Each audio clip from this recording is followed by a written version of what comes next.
We're doing the last chapter as a special version where I just read through and don't edit. So you're gonna hear some weird stuff because Blah, blah, blah. Like that. and my cousin who just decided to join the intro. Surprise! Yay! Let's have some fun. In my childhood, our isolation was no great burden. I had no friends or companions and little need for them. My mother and Ping had sufficed for me, but now, after a few weeks immersed in such tranquility, I found myself longing for my friends in the celestial kingdom and beyond. My wish was granted sooner than I imagined before the sun. Blah, blah, blah, blah, blah. There we go. Okay.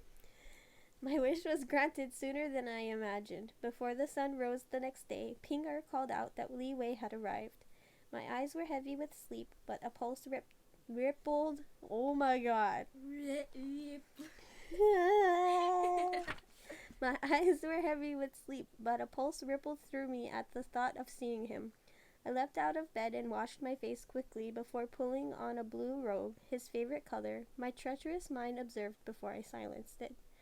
Dragging a comb through my hair, I coiled part of it up. My steps were quick and impatient, and I told myself it was because I was glad to see a friend. Any friend, after this solitude. When I entered the Silver Harmony Hall, I found my mother sitting with him as they conversed with easy familiarity. Pinger stood beside them, pouring their tea, as we usually served ourselves. I suspected her attendance today was to glean a closer look at the celestial crown prince. My breath caught in my throat at the sight of him. His dark blue brocade robe was fastened with the length of black cloth. Tassels of silk and jade hanging from his waist. His long hair was gathered in a gold ring, swinging back down. What?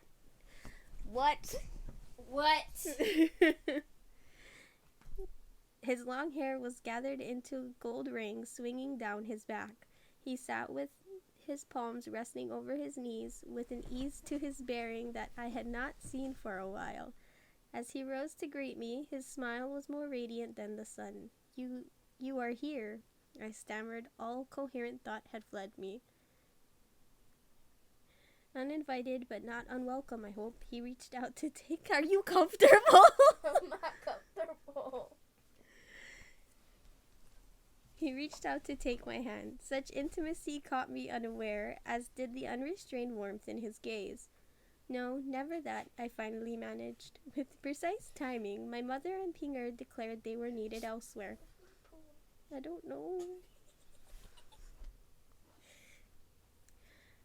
Needed elsewhere. By leaving me alone with him, my mother signaled her wholehearted approval of Li Wei, despite her earlier reservations. He had a way with people, a sincerity that drew others to him even before they knew who he was. Just as when he had first met. Wait, what? Just as when we had first met. Yes. Have you been well? He asked. Better than expected, I replied truthfully. Restful sleep undisturbed by nightmares, a carefree existence without responsibilities. No one to set my heart alight or drown it with despair. I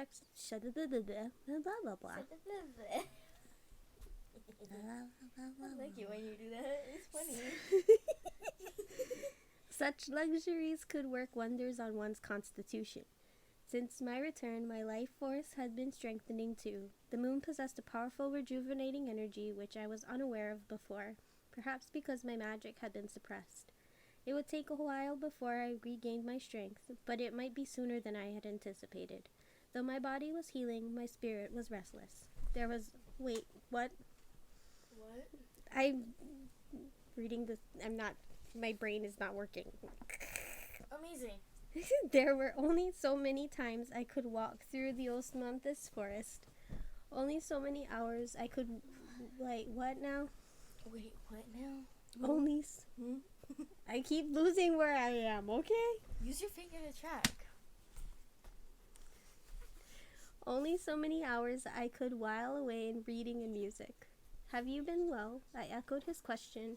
Dread gripped me as I recalled his defiance of his father. And shame scarred... Wait. I can read. And shame seared me too, that I had left him to bear the brunt of his parents' wrath alone. All that consumed me after that confrontation had been a desperate eagerness to return home. Apologies, my brain malfunctioned. Also, someone walked in the door. Someone walked in the door. And shame seared me too, that I had left him to bear the brunt of his parents' wrath alone. All that consumed me after that wrenching confrontation had been a desperate eagerness to return home, to leave the celestial kingdom, half fearing that the emperor might change his mind and demand the return of his seal. Leeway's hold tightened, his dark eyes pining.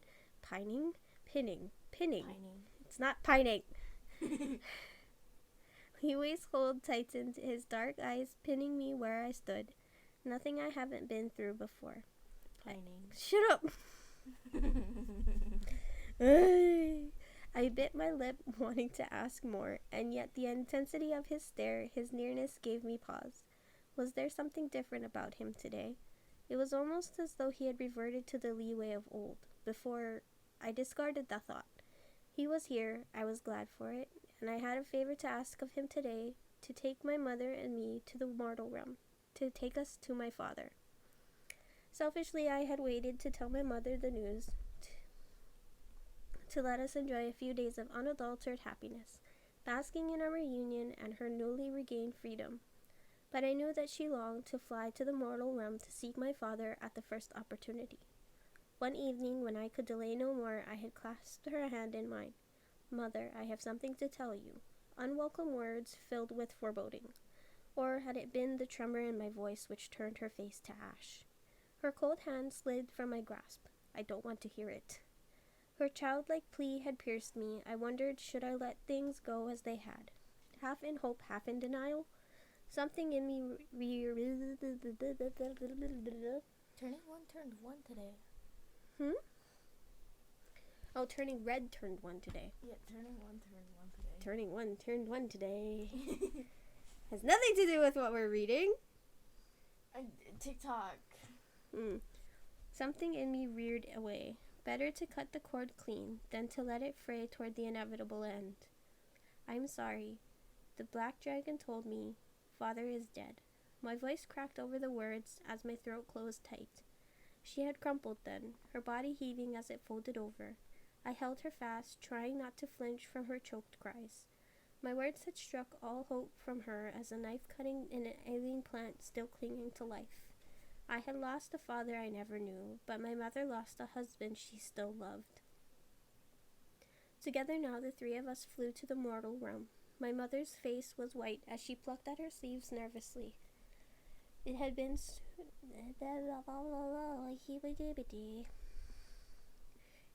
too long since she had left the moon. Fortunately, Leeway's cloud glided as smoothly as a bird through the air.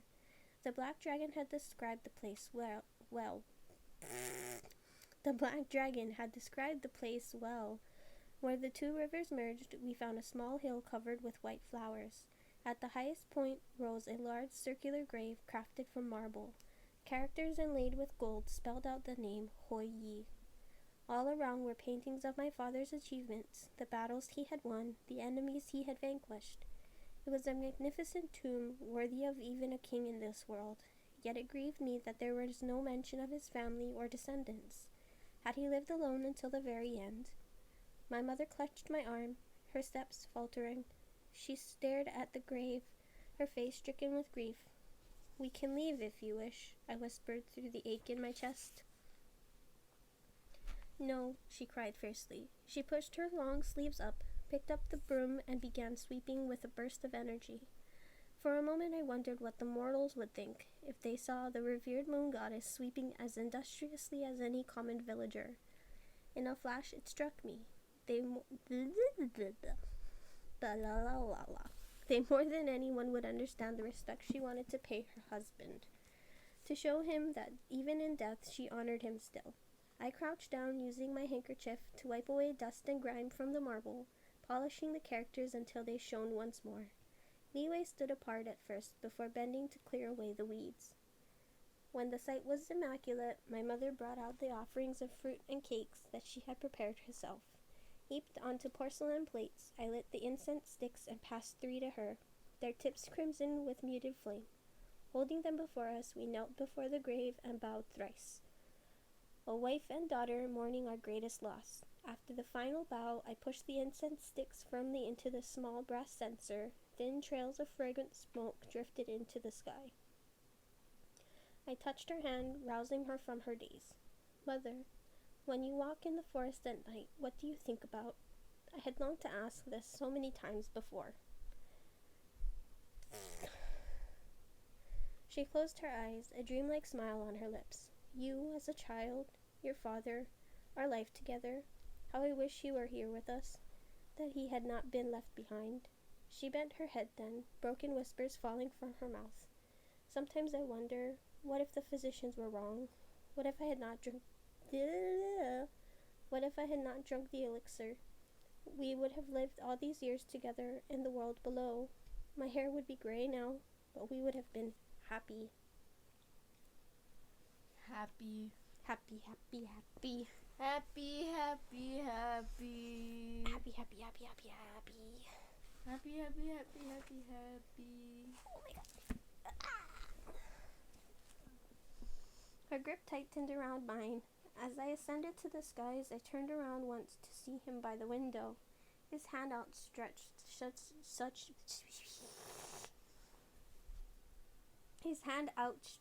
such anguish upon his face. He had returned too late. Some nights I torment myself, wondering how he felt as he watched me fly away.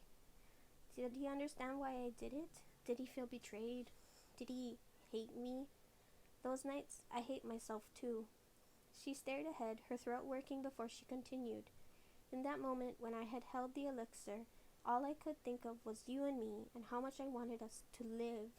When I drank it, I chose my husband's death over mine. I chose a life without him. I chose us. Her voice throbbed with sudden emotion. I will never be free of my sorrow, and yet I would do it again, even knowing all which came after, because it meant I had you. Tears fell from her like a scattering of rain. I cursed myself for my thoughtless question, for asking it despite knowing it would grieve her. But we could not keep hiding and burying our hurt, especially from those we loved. I had learned that through the pain lay forgiveness, growth, and eventual healing of our wounds. It struck me then, perhaps my mother and I were more similar than I had imagined. We had both seized the opportunities which came our way. We had both chosen to live. Slowly, her fingers slipped from my grasp like she had forgotten my presence. Her gaze fixed on the gleaming characters of my father's name on the headstone, her lips moving to mouth them in silence. His legacy and achievements carved into immutable stone, forever ingrained in the memory of the world he had saved. For as long as there were books to read and songs to sing, he would never be forgotten. But it was an empty solace for those who loved him. Rising to my feet, I joined Li Wei by the bank of the river. We stood in silence, watching the water glistening in the sunlight as the breeze toyed with our hair. The air in the mortal world was filled with a myriad of scents, blossoming flowers, decaying leaves, the earthy river water thrumming with life. He turned me... No, that's not what that says. No, it is what it says. He turned to me then. I asked Princess Feng Mei to release me from my betrothal. I stared at him in disbelief, unsure what to say. Why? When? I finally asked. He shot me a rueful smile. He shot me a rueful smile. Need you ask why? After you left, I visited Princess Feng Mei. I told her the truth, what I should have told her long before. She deserved more than what I had to offer, a heart that would never be hers. She was most understanding, and she asked me to tell you. She hoped we would find happiness together. I think she knew since the day you rescued her. I recalled her clear gaze when it had fallen upon our sky-drop tassels, when she realized they were a matched pair. I did not wish to hurt her, but oh, I could not deny the joy blossoming through me now. What about the alliance? The Phoenix Kingdom reaffirmed its support for the Celestial Kingdom. While the tie will not be as strong as one bound through marriage, they will remain our friend and ally. Both the Queen and she remain ungrateful for our aid. He took my hand, pressing it against his chest. where his heart pounded as loudly as my own. His eyes shone with unbridled emotion as his other palm cupped the curve of my cheek. I leaned unconsciously against him, drawn to his remembered warmth. "My heart is yours. It always has been yours," he said. "You don't have to answer me now. I know you need time to be with your mother and to think things through. I was wrong before. I did not fight enough. Wait. Did not fight hard enough for us then, but I will never fail you again." He spoke the last words as solemnly as a vow. The emotion suffusing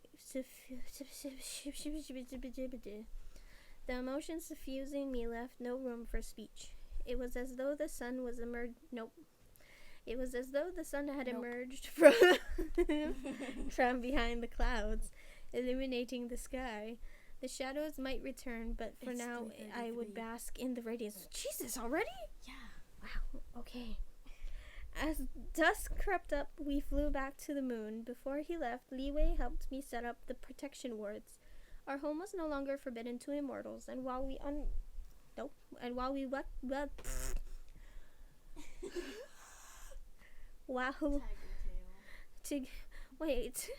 While we welcomed visitors, we needed to exercise caution. Together we wove our magic into threads of power which stretched all around the pure light palace.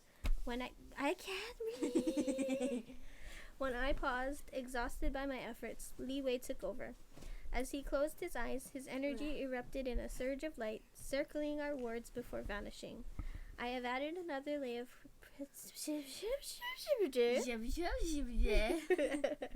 I have added another layer of protection to detect those who conceal their form, whether demon, spirit, or celestial.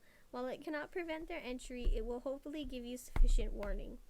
At the gravity in his tone, the blood drained from my face. Gravity in his tone? Yeah, that's what it says. At the gravity in his tone. Wow. Yeah. That makes no sense at all. It's just heavily toned. Wow. Celestial? Okay. I repeated, stumbling over the word. I had thought we were done with the intrigue, the danger, and fear. Li Wei's face darkened. There are no plots that I am aware of. However, my parents are displeased that the army intervened to lend their support. Whispers have reached their ears that their capitulation here is viewed by many as a sign of weakness. Some begin to question against the wisdom of their past decisions, imprisoning the dragons, exiling the moon goddess, allowing the sunbirds to roam unfettered. A chill swept over me. All I ever wanted was to go home and free my mother. I never intended any of this as a challenge. And free my mother. I just want to live here in peace. We cannot control what others fear, but you won't be alone. Hey!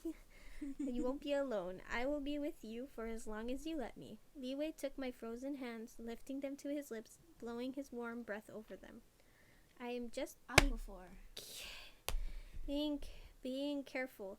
These are rumblings of... wait, what now? See what you did? No, I don't see. These are rumblings and rumors, nothing to worry about for now. I nodded woodenly. Rumblings and rumors in the wrong ears could still be... Wait? No. Wait? No. Rumblings and rumors were in the wrong ears could still bear dire consequences. That night, after Li Wei had left, I tossed and turned before I fell asleep. And even in slumber, I found no rest, lost in a vivid dream where I stood on the balcony, gazing at the sky. The clouds were a strange color, almost violet, as a tall figure came to stand beside me. His green robe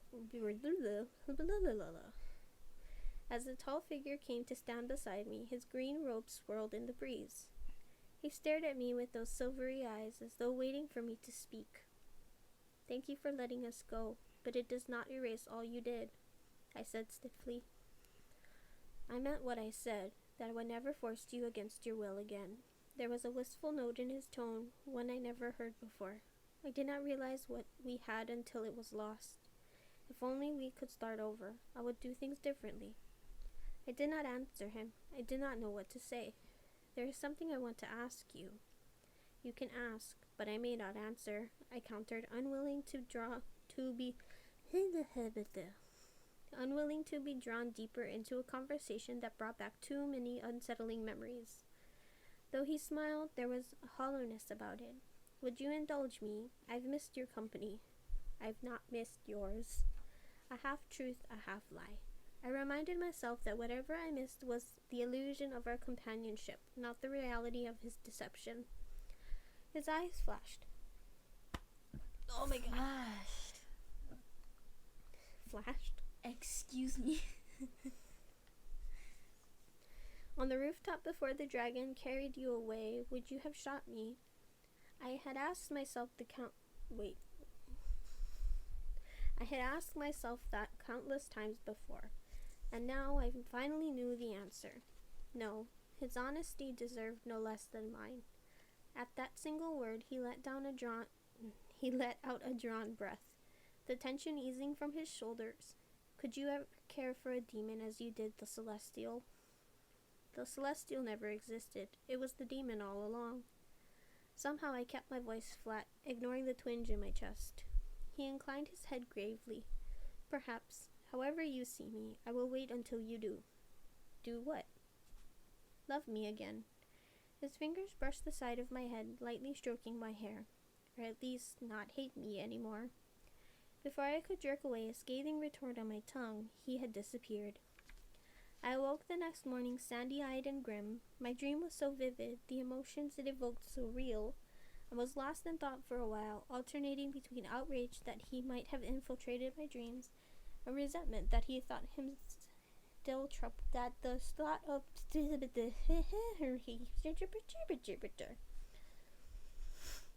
and resentment that he thought why? Can you just read and stop struggling? It's not that hard. For some reason it is. And I don't think it's that hard. A resentment that the thought of him still troubled me so. Finally, I rose to get dressed. In front of the mirror, I froze at the sight of the silver pin in my hair, carved with the pattern of clouds. My fingers grasped the cool metal, plucking it out and hurling it into a drawer. When did you start reading? I forget. I picked up the jade dragon bow, slinging it over my shoulder before leaving the room. My time in the army had taught me caution, to always have a weapon on hand. Leaves room. Walking outside, I tested once more the words which Li Wei and I had woven. Threads of gold and silver knitted tightly together, as delicate as a spiderweb, yet stronger than iron. With a burst of defiance, I thought if enemies lurked on the horizon, I would be ready for them.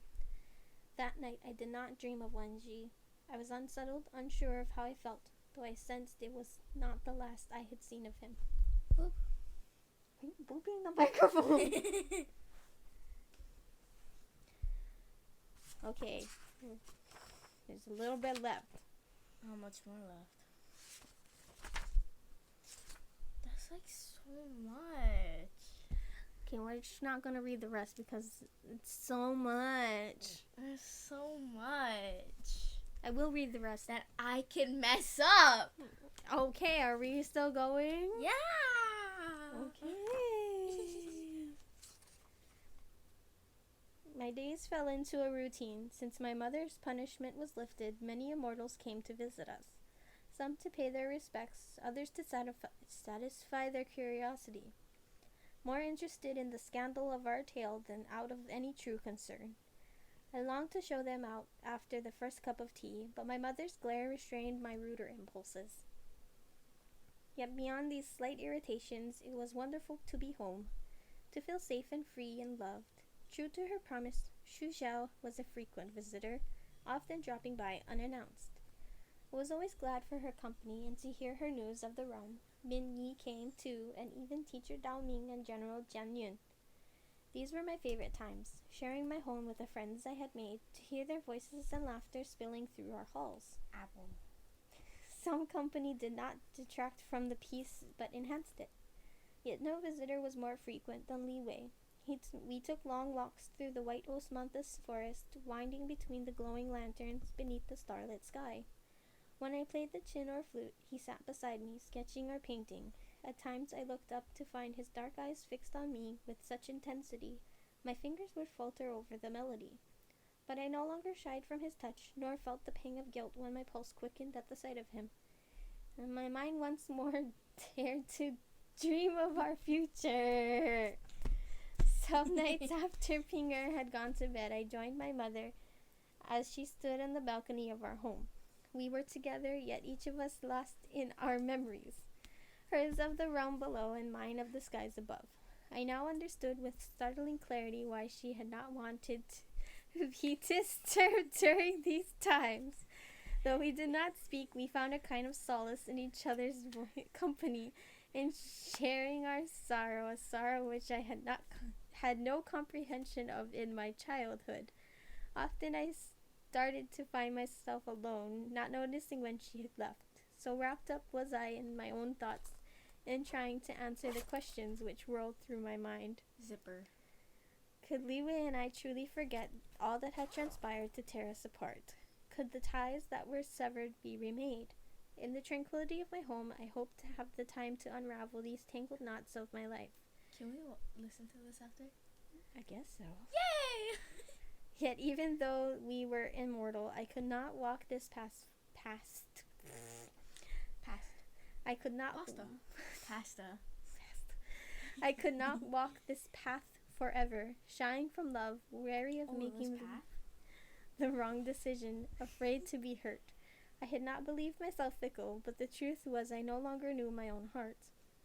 I had always thought life was a road, twisting and turning with vagaries of fate, luck and opportunity, gifts beyond our control. As I gazed across the endless night, it dawned on me then that our paths were forged from the choices we made. Whether to reach for an opportunity or to let it pass by, to be swept up with the change or to hold our ground. On the surface, my life had been a full circle, yet no longer did I have to hide in the shadows, burying my past and fearing for my future. Never again would I conceal who I was, and the names of my father and mother. Yay, last page. Word had spread throughout the 8 kingdoms of the immortal realm that I was the daughter of the moon goddess, and of the mortal who had slain the suns. In the darkness, the 1,000 lanterns flickered to life. The sky was clear, the stars infinite. The light of the moon was full and bright. Stop touching me with your grippers. On a night as this, my heart was content, awaiting the promise of tomorrow.